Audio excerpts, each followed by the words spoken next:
আমাৰ আসল সমস্যাটো হ'ল যে ঠিকমতে খাবলৈ শুবলৈ পোৱা, নিজৰ টকাৰে এটা পকী ঘৰ বনোৱা, নিজৰ টকাৰে লেট্ৰিনটো পকা কৰা আৰু লেট্ৰিনটোৰ তলত টাইলছ লগাই চাফ চিকুণকৈ ৰাখিব পৰা ব্যৱস্থা, নিজৰ টকাৰে নিজৰ ল'ৰা ছোৱালীকেইটাক বিয়া পাতি দিব পৰা ব্যৱস্থা হোৱা, নিজৰ টকাৰে যদি ঘৰৰ কাৰোবাৰ অসুবিধা হৈছে তেতিয়াহ'লে তেওঁলোকৰ চিকিৎসাৰ কাৰণে আমি পইচাখিনি যোগাৰ কৰিব পৰা, কটন কলেজ বা দিল্লীত আমাৰ ল'ৰা ছোৱালীবিলাকক পঢ়াব পৰা আৰু ভাল স্কুলত পঢ়াব পৰাৰ অৱস্থা এটা অৰ্জন কৰাটোৱে মূল সমস্যা এইবিলাক।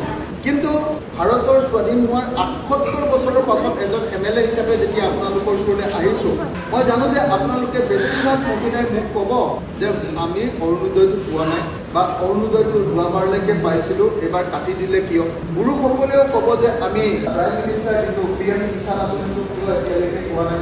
ঘৰৰ মানুহবিলাকে ক'ব যে মোৰ ঘৰটো এতিয়ালৈকে কিয় কেঁচা হৈ আছে। বহুতে হয়তো মোক আজি ক'ব যে মোৰ ল'ৰাটো বা মোৰ ছোৱালীজনী এনেকুৱা অসুখ হৈ আছে, চিকিৎসা কৰিব পৰা নাই। অথচ আমি স্বাধীন হোৱা ৭৮ বছৰ হ'ল আমি ব্ৰিটিছক খেদি আমাৰ দেশখন স্বাধীন কৰিলোঁ, কিন্তু এতিয়ালৈকে আমাৰ ল'ৰা ছোৱালীবিলাক খালী স্কুলত নাম লাগিব পৰা। আমাৰ যিটো স্কুল আছে সেই স্কুলখনত ক্লাছ আছে ৫টা, কিন্তু শিক্ষক আছে এজন বা দুজন। এটা হলৰ ভিতৰতে ৫টা ক্লাছ চলি আছে, একদম হুলস্থুল, ল'ৰা ছোৱালীয়ে ভালকে পঢ়িব পৰা নাই। এনেকুৱা পৰিস্থিতি এতিয়া চলি আছে। আমি এতিয়াও দুখীয়া হৈ আছোঁ। কোনদিনানো আমি অসমীয়া মানুহবিলাক ঘূৰা কৈৱৰ্ত মানুহবিলাকে, অনুসূচিত জাতিৰ মানুহবিলাকে মাছ মাৰি খাই আছিলে ইমান দিন। মই গোটেই অসমৰ কৈৱৰ্ত গাঁওবিলাকলৈ খোজকাঢ়ি গৈছিলোঁ। অকল কৈৱৰ্ত গাঁও নহয়, অসমৰ চব গাঁও। শদিয়াৰ পৰা খোজকাঢ়ি যেতিয়া আহিছিলোঁ, শদিয়াত ১২খন কৈৱৰ্ত গাঁও আছে। শদিয়াৰ মানুহবিলাকৰ ভিতৰত আটাইতকৈ মাটি নথকা মানুহবিলাকৰ নামে কৈৱৰ্ত। কাৰোবাৰ কিমানখন মাটি আছে সেইখন মাটিতে ঘৰটো বনাই আছে, খেতি কৰিবলৈ মাটি নাই, বিলৰ পৰা মাছ ধৰি বিক্ৰী কৰি খাই আছিলে। আজিকালি আকৌ বিল আৰু নদীবিলাক ডাকত দি দিয়াৰ কাৰণে কি হৈ গ'ল যে নদীত যেতিয়া মাছ মাৰিবলৈ যায় ১০০ টকা যদি মাছ মাৰি পায় তাৰে ৬০ টকা আকৌ নেচিক দিব। অৰ্থাৎ আগতে যিটো নদীৰ পৰা মাছ মাৰি ১০০ টকা পালে ১০০ টকাই পায়, আজিকালি চৰকাৰবিলাকে তাত ডাক লগাই ৬০ টকা নেচিবিলাকক দি দিলে। অসমৰ চব কৈৱৰ্ত গাঁও যদি আপোনালোকে চাই, বেছিভাগ কৈৱৰ্ত গাঁও মাটিৰ পট্টা নাই, মানুহবিলাকৰ মাটি নাই, অকমান মাটি, চাইকেল এখন লৈ টিং এটা লৈ যেনে তেনে মাছ ধৰি বিক্ৰী কৰি চলি আছে। আনকি যিখন চাইকেলত যায় সেই চাইকেলখনৰ অৱস্থাটো চালেও দেখিবলৈ পাব যে মানুহবিলাকৰ অৱস্থা সঁচাকৈ ৭৮ বছৰৰ পাছত কোনোবা এটা MLA আহিব, কোনোবা এটা মন্ত্ৰী আহিব, কোনোবা এটা পঞ্চায়তৰ মানুহ আহিব, তেতিয়া আমি সদায় সিহঁতৰ কাৰণে কিবা এটা দে কৰিলে কি নে আমি প্ৰত্যেকজন অসমীয়া মানুহ ধনী হওঁ। কি কৰিলে অসমীয়া মানুহবিলাক পুৰা ধনী হ'ব পাৰিব চব জাতি, এইটো চিন্তা কৰাটোৱে হ'ল আমাৰ মানুহৰ আচল কাম। যদি সঁচাকে গাঁৱৰ খেতিয়কবিলাকক ধনী কৰিব লাগে, কি কৰিব লাগিব? চব খেতিয়কক মাটি দিব লাগিব, খেতি কৰিবলৈ। ভাৰত চৰকাৰে কৈছে যে এটা পৰিয়াল চলিবৰ কাৰণে অতি কমেও ১২ বিঘা মাটি লাগে। যদি ১২ বিঘা মাটি নাথাকে তেতিয়াহ'লে সেই পৰিয়ালটোৱে নিজৰ ভাতকেইটা খাই শুব নোৱাৰে। সেই ১২ বিঘা মাটিত খেতি কৰি যিটো ভঁৰালত ধান থম, সেইটো আমাৰ কাৰণে দুখীয়া মানুহবিলাকৰ কাৰণে বেংক একাউণ্ট। লোকে বেংকৰ পৰা পইচা উলিয়াই ল'ৰা ছোৱালী পঢ়ুৱাই, আমি ভঁৰালৰ পৰা ধান কেইটামান বিক্ৰী কৰি আমাৰ ল'ৰা ছোৱালীবিলাক কৰোঁ, লগত গৰু গাই বিক্ৰী কৰোঁ। এতিয়া সেইকাৰণে মই আপোনালোকক ক'বলৈ আহিছোঁ যে শ্ৰদ্ধেয় ৰাইজ, এনেকুৱা চৰকাৰ বনাব লাগিব যি চৰকাৰে অসমৰ চব মানুহক মাটি দিব, অসমৰ চব মানুহৰ মাটিবিলাক বানপানীৰ পৰা ৰক্ষা কৰিব, অসমৰ চব পথাৰত পানী দিব। আমাৰ ডিগবৈ যে তেল ওলাইছিলে, ডিগবৈৰ পৰা ডাঙৰ ডাঙৰ পাইপলাইন লগাই অসমৰ মাজেদি নি বিহাৰৰ বাৰাউনীত তেল পোৱাই দিব। দিব লাগিছিলে পথাৰত পানী, কিন্তু আমাৰ ওচৰতে থকা ব্ৰহ্মপুত্ৰ নদীখনৰ পৰা এডালো পাইপ লগাই আমাৰ পথাৰত পানী নিদিয়ে। যদি পথাৰত পানী দিলেহেঁতেন, এডৰা পথাৰত এবছৰত ৩বাৰ খেতি কৰিলোহেঁতেন।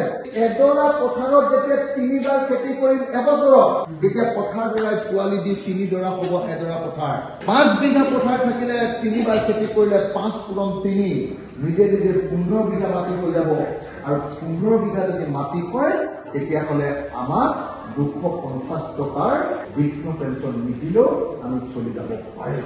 যোনে যি নকওক লাগিলে মই গোটেই জীৱন অসমীয়া মানুহক ধনী কৰিবৰ কাৰণে গুচি আহিছোঁ। কি কৰি ধনী কৰিম বুলি কৈছো যে অসমৰ চব পথাৰত পানী যোগান দিব লাগিব।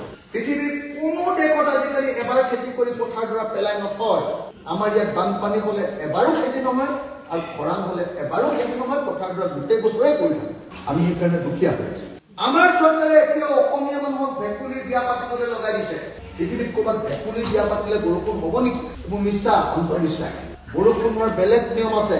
পথাৰৰ পানী, পুখুৰীৰ পানী, হ্ৰদৰ পানী, বিলৰ পানী, নদীৰ পানীত গৰম সূৰ্যৰ তাপটো পৰিলে তাৰ পৰা পানীটো গৰম হৈ পুখুৰীৰ ওপৰলৈ উঠি যায়, ভাপ হৈ যায়, খেতিৰ ওপৰত যায় নে নাই? এই ওপৰলৈ উঠি গৈ থাকিলে ওপৰত ঠাণ্ডা হৈ গৈ থাকে।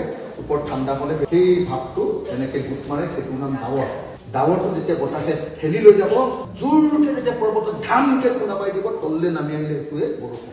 এতিয়া ভেকুলী বিয়া পাতিলে এই পথাৰৰ পানী উতলিব, চব মিছা কথা। তথাপিও আমাৰ অৱস্থা এনেকুৱা যে আমি এনেকুৱা দুৰ্ভগীয়া মানুহ, উপায় নাপায় ভেকুলী বিয়া পাতো। যি সময়ত চৰকাৰক আমি ক'ব লাগে, এই পথাৰত কিয় পানী যোগান নিদিয়, সেই সময়ত আমি চৰকাৰৰ মুৰব্বীবিলাক আহিলে এনেকে নমস্কাৰ কৰি থাকো, কিন্তু সেইবিলাক আটাইতকৈ দুৰ্বল। সেইকাৰণে আহকচোন আমি অসমৰ চব জাতিৰ মানুহবিলাকে একলগ হওঁ আৰু একলগ হৈ এইবাৰ চৰকাৰক কওঁ যে বছৰত 3 বাৰ খেতি কৰিব পৰাকৈ মোৰ পথাৰত পানী দিয়ে। 21 চনত মই অকল এজন MLA দেখিছিলো। মই জেলত থাকোঁতে কোনোবাই ভোট দি, কোনোবাই দিছিলে, কোনোবাই নাই দিয়া, ভোট দি মোক জিকাই দিছিল। জেলত থাকোঁতে জিকাই দিয়াৰ কাৰণে মই বিধানসভাত অসমৰ মানুহৰ কাৰণে যিমান চিঞৰো 126 জন MLAৰ ভিতৰত এজনো হৈছিল।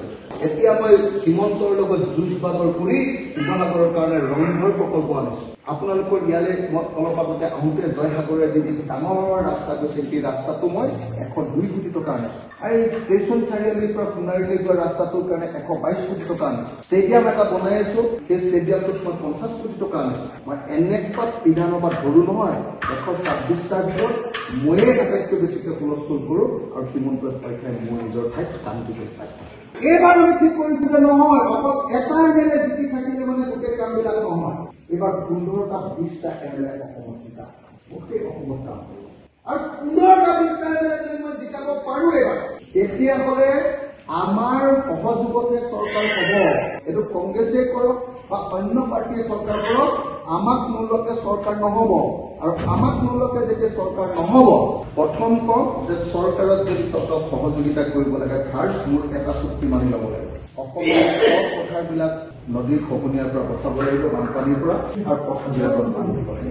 পানী দিয়াৰ পাছত প্ৰত্যেকখন গাঁৱৰ মানুহৰ যাৰ খেতি আছে, চবৰ কাৰণে এখন গাঁৱত লৈ 5খন ট্ৰেক্টৰ দিয়াৰ ব্যৱস্থা কৰিম, ডাঙৰ ট্ৰেক্টৰ। প্ৰত্যেকখন গাঁৱত 5খন ডাঙৰ ট্ৰেক্টৰ। বিনামূলীয়াকে চবে নিজৰ ঘৰত সেই ট্ৰেক্টৰেৰে খেতি কৰিব পাৰিব। অকল তেলখন ভৰাব আৰু খেতিটো কৰিব, চৰকাৰী ট্ৰেক্টৰ। সেই ট্ৰেক্টৰে হাল বোৱাৰ পাছত বিনামূলীয়াকে বীজবিলাক দিয়া হ'ব, যাতে সোনকালে ধানটো হয়, বহুত দীঘলীয়া প্ৰক্ৰিয়া নহয়। চবকে খাজনা ফ্ৰী কৰি দিম, মানুহে খালি নিজৰ পথাৰবিলাক 3 বাৰ খেতি কৰিব লাগে। আৰু 3 বাৰ যিদিনা খেতি কৰিবলৈ অসমীয়া মানুহে আৰম্ভ কৰিব, সেইদিনাৰ পৰা অসমীয়া মানুহ ধনী হোৱা আৰম্ভ হ'ব। নহ'লে কেতিয়াও অসমীয়া মানুহ ধনী নহয়। এই যে বিলাহী উৎপাদন কৰিলে 1 কেজি বিলাহী আমি বিক্ৰী যেতিয়া কৰোঁ তেতিয়া 3 টকা দাম 1 কেজি। আমি যেতিয়া কিনি খাওঁ তেতিয়া 30 টকা দাম। মই একদম চৰকাৰত আহিলেই নিয়ম কৰি দিম যে খেতিয়কৰ পৰা বেপাৰীবিলাকে বিলাহী দামত কিনিব পাৰে, কম দামত। যদি কোনোবা বেপাৰীয়ে কম দামত কিনে তাক মই জেলত থৈ দিম। আৰু যদি বেপাৰীয়ে নিকিনে তেতিয়াহ'লে সেই বস্তুখিনি মই চৰকাৰৰ পৰা কিনি লোৱাৰ ব্যৱস্থা, যেনেকৈ এতিয়া ধান কিনি লৈছে না, তেনেকৈ চব বস্তু কিনি লোৱাৰ ব্যৱস্থা।